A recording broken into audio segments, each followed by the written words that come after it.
Video ini hanya untuk mereka yang punya logika.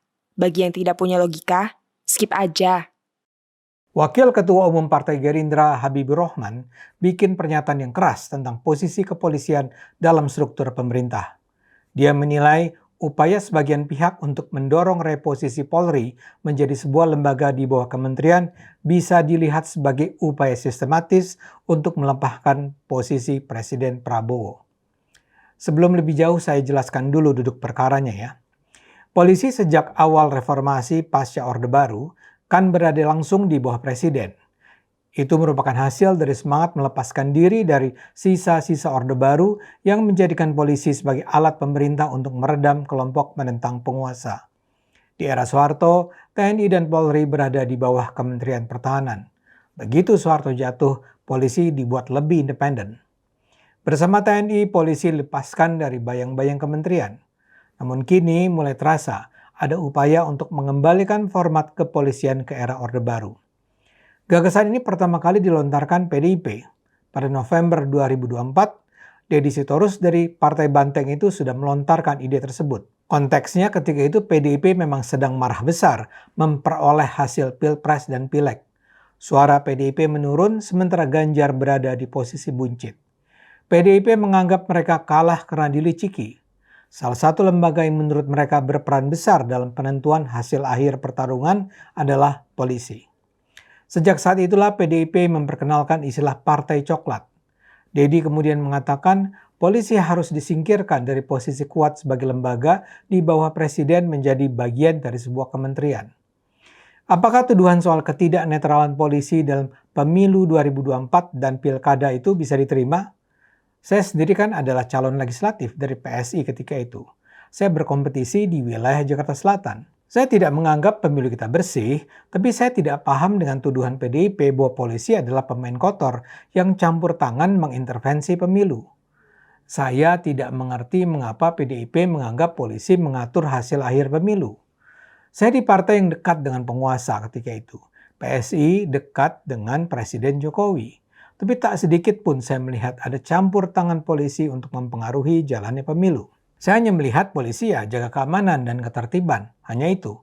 Dan ternyata PSI memang juga tidak bisa memperoleh cukup suara untuk bisa masuk parlemen. Kalau memang polisi campur tangan, mestinya dong mereka juga menolong PSI dengan beragam cara yang mungkin sekali bertentangan dengan hukum.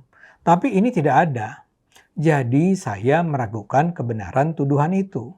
Saya melihat PDIP mempersoalkan itu karena ya mereka kalah saja dan mereka harus menyalahkan pihak tertentu. Jadilah polisi disalahkan. Biar bagaimanapun PDIP terus mengkampanyekan ide menjauhkan polisi dari presiden. Dan kelihatannya mereka menyusupkan gagasan ini ke banyak pihak yang lagi-lagi bisa disebut sebagai anti Jokowi dan anti Prabowo. Akhir bulan lalu isu ini kembali diangkat di rapat Komisi 3 DPR. PDIP kembali bicara dan seperti mengulang rekaman lama mereka. Bahkan di awal bulan ini, ide serupa diangkat juga oleh apa yang dikenal sebagai kelompok oposisi pemerintah. Mereka terdiri dari 6 tokoh antara lain Abraham Samad, peneliti utama politik BRIN Siti Zuhro, mantan sekretaris Kementerian BUMN Said Didu, dan mantan Kabareskrim Polri Komisaris Jenderal Susno Duaji. Samad dan kawan-kawan datang menemui Presiden Prabowo selama 4 jam di istana. Presiden dan pihak istana tidak mengeluarkan pernyataan pers apa-apa, tapi Samad bicara. Dia bilang salah satu hal yang dibicarakan bersama Presiden adalah soal reposisi Polri sehingga menjadi di bawah kementerian. Dan dia bilang juga Presiden tak menutup kemungkinan bahwa reposisi itu akan diwujudkan sebagai bagian dari reformasi kepolisian. Ingat ya, Presiden cuma dibilang tak menutup kemungkinan. Tapi yang di dunia maya kemudian beredar adalah cerita seolah-olah bahwa Presiden pun menyetujui gagasan untuk menggeser posisi polisi sehingga nantinya akan ada di bawah kementerian.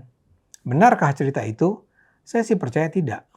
Tidak ada alasan masuk akal bagi Presiden untuk melakukan itu. Karena itulah pernyataan Habibur Rahman punya arti penting. Dia adalah seorang kepercayaan yang berada di lingkar terdalam kekuasaan Presiden. Coba kita perhatikan kata-katanya.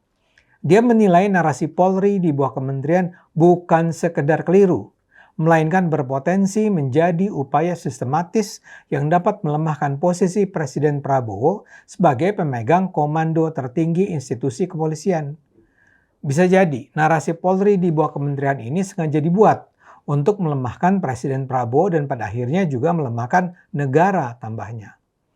Menurut Habibur Rahman, perubahan struktur tersebut justru akan memperpanjang rantai komando dan menggerus efektivitas kepemimpinan presiden.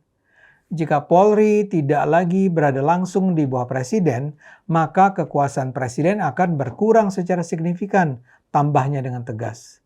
Rantai komando jadi lebih panjang, ujar Habibur Rahman, dan presiden akan semakin sulit menyampaikan serta mengeksekusi arah kebijakan kepolisian. Jadi kalau kita ikuti penjelasannya, kita tak perlu ragu orang yang disebut tangan kanan presiden ini menolak sama sekali gagasan reposisi kepolisian. Yang juga secara tegas menolak adalah Kapolri Jenderal Listio Sigit. Sigit menilai idealnya posisi Polri yang berada di bawah presiden akan sangat membantu kepala negara. Pada saat presiden membutuhkan kami, maka kami bisa bergerak tanpa harus ada kementerian-kementerian, katanya. Dalam rapat dengar pendapat di Komisi 3 DPR itu pun, Jenderal Sigit mengungkapkan ada pihak yang menawarinya jadi Menteri Kepolisian. Dia menolak tawaran tersebut, dan jika harus memilih, dirinya lebih baik menjadi petani daripada Menteri Kepolisian. Banyak pihak lain juga menolak ide reposisi Polri ini termasuk Pemuda Muhammadiyah, PBNU, Konfederasi Serikat Pekerja Seluruh Indonesia.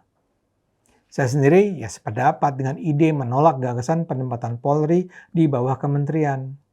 Saya akui polisi Indonesia masih punya banyak kelemahan. Tapi yang sebaiknya dilakukan bukanlah memindahkan polisi dari posisi di bawah presiden ke posisi di bawah kementerian. Ada sejumlah hal pokok yang harus dilakukan untuk memperbaiki kepolisian kita. Salah satunya yang memperkuat pengawasan eksternal independen. Misalnya memperkuat Komisi Kepolisian Nasional sehingga otoritasnya tidak terkesan sekedar basa-basi. Polisi sendiri harus menerapkan prinsip transparansi, akuntabilitas internal, serta juga melakukan reformasi budaya. Bahkan yang tak boleh dilupakan, kesejahteraan polisi sendiri harus diperhatikan.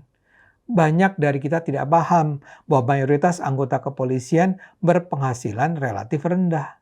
Dengan keterbatasan kesejahteraan, ya kita tidak layaklah berharap polisi Indonesia bisa bersikap profesional. Dalam hal ini kalau juga yang dikhawatirkan adalah soal politisasi, maka memindahkan Polri ke bawah kementerian tidak menghilangkan politisasi. Itu hanya akan memindahkan politisasi ke tangan menteri, membuka ruang tarik-menarik antar partai.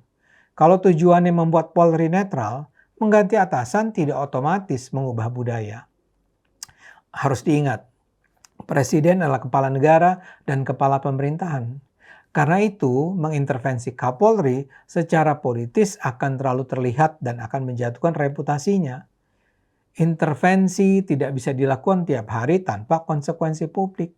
Sementara jika polisi di bawah menteri, intervensi bisa berlangsung rutin dan terkesan bersifat administratif dan teknis. Demikian juga dalam hal mutasi, anggaran, promosi, ataupun prioritas perkara. Ini semua akan membuat politisasi terlihat lebih halus, berlangsung bisa lebih sering, dan lebih sulit dilacak. Jadi kalau saya ditanya, mana yang akan saya pilih? Sebagai warga negara, tanpa ragu saya akan mengatakan, polisi sebaiknya berada di bawah presiden, bukan kementerian.